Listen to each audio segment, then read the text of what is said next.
Chapter 3. Is Opportunity Monopolized? No man is kept poor because opportunity has been taken away from him, because other people have monopolized the wealth and have put a fence around it. You may be shut off from engaging in business in certain lines, but there are other channels open to you. Probably it would be hard for you to get control of any of the great railroad systems. That field is pretty well monopolized. But the electric railway business is still in its infancy and offers plenty of scope for enterprise.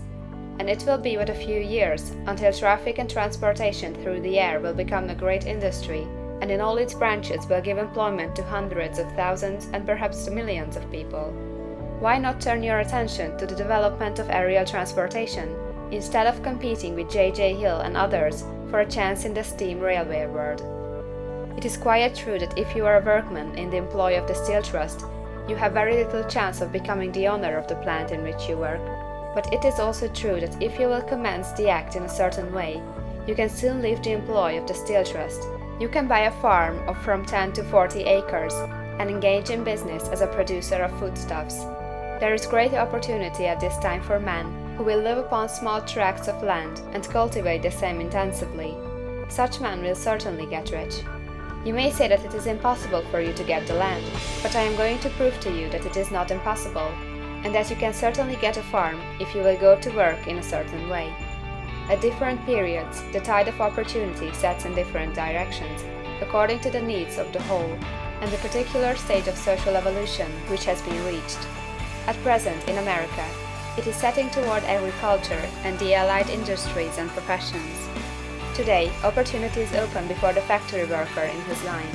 It is open before the businessman who supplies the farmer more than before the one who supplies the factory worker, and before the professional man who waits upon the farmer more than before the one who serves the working class. There is abundance of opportunity for the man who will go with the tide, instead of trying to swim against it. So the factory workers, either as individuals or as a class, are not deprived of opportunity. The workers are not being kept down by their masters. They are not being ground by the trusts and combinations of capital. As a class, they are where they are because they do not do things in a certain way. If the workers of America chose to do so, they could follow the example of their brothers in Belgium and other countries, and establish great department stores and cooperative industries.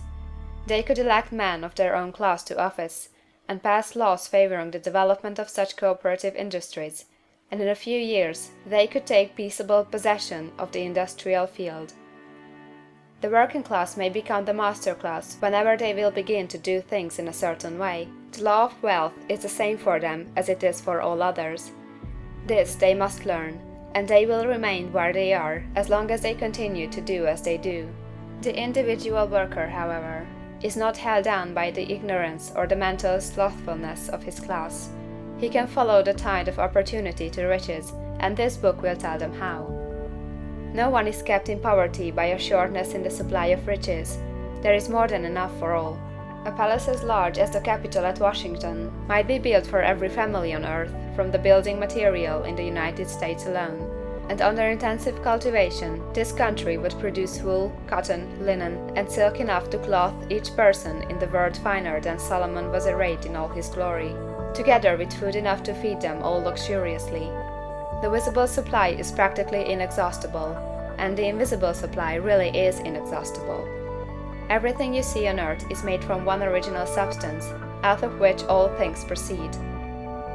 New forms are constantly being made, and older ones are dissolving, but all are shapes assumed by one thing. There is no limit to the supply of formless stuff, or original substance. The universe is made out of it, but it was not all used in making the universe. The spaces in, through, and between the forms of the visible universe are permeated and filled with the original substance, with the formless stuff, with the raw material of all things. 10,000 times as much as has been made might still be made, and even then we should not have exhausted the supply of universal raw material. No man, therefore, is poor because nature is poor, or because there is not enough to go around. Nature is an inexhaustible storehouse of riches. The supply will never run short. Original substance is alive with creative energy and is constantly producing more forms. When the supply of building material is exhausted, more will be produced.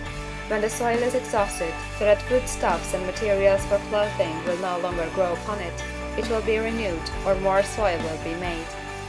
When all the gold and silver has been dug from the earth, if man is still in such a stage of social development that he needs gold and silver, more will be produced from the formless. The formless stuff responds to the needs of man, it will not let him be without any good thing. This is true of man collectively. The race as a whole is always abundantly rich, and if individuals are poor, it is because they do not follow the certain way of doing things which makes the individual man rich. The formless stuff is intelligent. It is stuff which thinks. It is alive and is always impelled toward more life. It is the natural and inherent impulse of life to seek to live more. It is the nature of intelligence to enlarge itself, and of consciousness to seek to extend its boundaries and find fuller expression.